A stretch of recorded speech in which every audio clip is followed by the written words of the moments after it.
안녕하세요. 기술과 혁신 독자 여러분, 모건대학교 신소재화학공학과 계형산 교수입니다.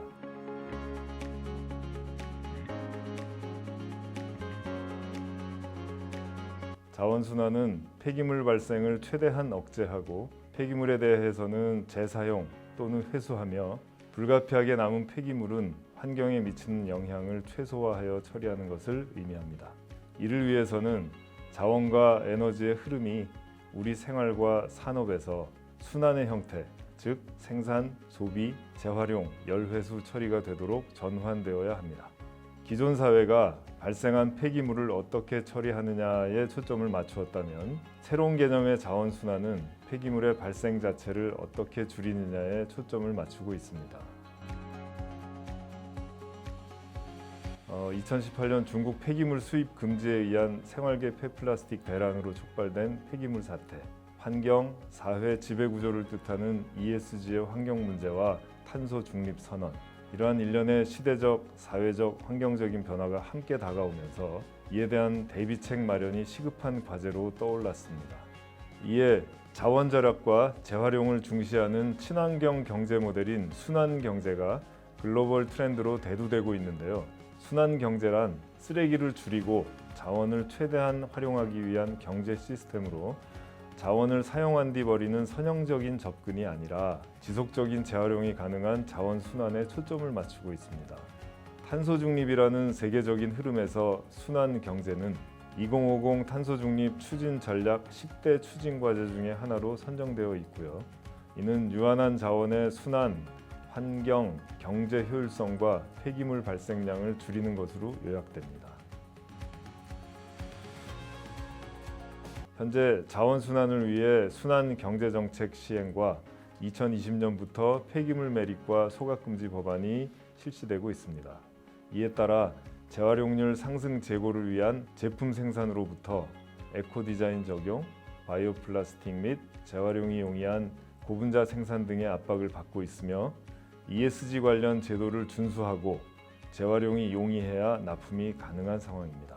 특히 고분자 화학산업은 사업의 특성상 사업장에서 상당량의 탄소 배출이 수반되고 있어 탄소를 획기적으로 저감할 수 있는 혁신 기술 개발 노력과 재활용이 용이한 소재 개발 및 재활용을 통한 탄소 순 배출량 제로 기술 개발에 노력을 기울여야 할 것입니다. 국내에서는 LG화학, 롯데케미칼, SK케미칼 등의 굴재 대기업들이 탄소 배출량 저감을 위한 장단기 계획을 수립하는 것으로 알려져 있는데요. 구체적으로 살펴보면 롯데케미칼은 재활용 폴리프로필렌 소재 개발, 바이오 페트 생산 등의 개발 현황을 발표하였고, SK케미칼은 친환경 코폴리에스터를 활용한 화장품 용기, 식품 용기 개발 실적 등을 발표하였습니다. 수년 전부터 SK케미칼은 CO2 고분자를 생산하는 기술을 완성한 바 있으나 제품화까지 이어지지는 않은 상황으로 보고가 되고 있습니다. 최근 LG화학은 재활용 ABS 재생 화이트 수지를 개발하였고, 또한 재활용을 위한 에코 플랫폼 구축 등의 정책을 발표하고 있습니다. 최근 들어서 자원 순환에 의한 탄소 순 배출량 제로를 통한 탄소 중립의 한 가지 해법으로 폐플라스틱을 분해한 열분해유 생산 또는 플라스틱 원료로 재활용하는 화학 재활용에 대한 실증화 연구가 활발하게 이루어지고 있습니다. 선진국에서는 이미 열분해 기술, 가스와 실증 공정, 플라즈마 기술이 주를 이루어 화학 재활용 산업을 선도하고 있는데요. 우리나라는 글로벌 선도 국가나 기업과 비교했을 때 실증화 부분에서 조금 차이가 발생하고 있습니다. 우리나라의 재활용 처리 시스템은 공공과 민간에서 1차 폐기물 수거 및 선별, 2차 중간 제품 생산, 3차 물질 재활용, 연료화 등 절차에 의해서 처리되는데요. 문제는 각 이동 단계별로 비용이 발생하기 때문에 상품 가치가 낮은 적은 물질과 분리 잔재물 등이 다음 단계인 소각, 매립, 화학 재활용으로 가지 못하고 버려져서 환경 문제를 일으킨다는 점입니다. 반면 글로벌 시스템은 한 장소에 폐기물 총괄 처리 클러스터를 설치한 후 폐기물을 공급하면 선별, 중간 제품 생산, 화학 재활용, 소각, 매립까지 전 단계 처리 시스템을 통하여 처리하기 때문에 환경 오염을 최소화할 수 있고 이동 단계 최소화 및 제품 생산에 의한 부가가치를 유지하는 시스템으로 이루어져 있습니다. 따라서 우리나라에서도 공공과 민간의 협업에 의한 폐기물 순환단지 조성 및 관련 사업의 집적화에 의한 처리 시스템 연구가 필요할 것이다 하겠습니다. 우리 정부는 지난 20여 년간 자원순환 관련 다양한 정책과 연구를 시행했는데요. 대부분의 연구가 물질 재활용 관련 단위 기술 연구로 수행되어 다양한 연계 기술이 필요한 실제 산업 현장에 적용되기에는 무리가 있었습니다.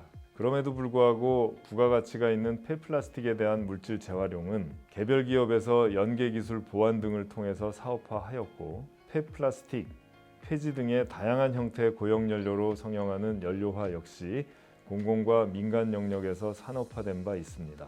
다만 고형 연료화의 경우 에너지를 획득할 수는 있지만 탄소 발생은 어쩔 수 없는 실정이어서 지속적으로 발생하는 폐기물 자원 순환에 대한 해결책으로는 다소 미흡한 부분이 있습니다.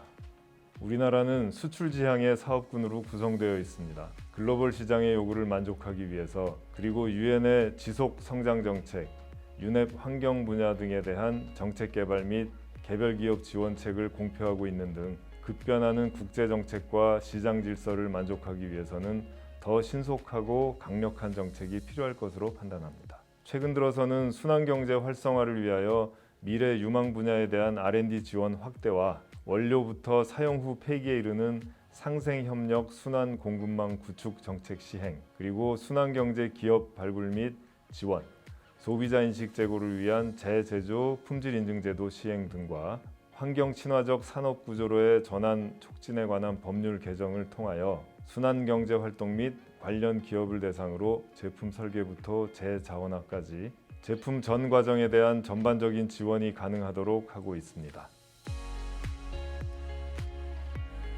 ESG와 기후변화 대응을 위한 탄소 중립은 반드시 극복해야 할 난관인과 동시에 새로운 기회라고 할 수 있겠습니다.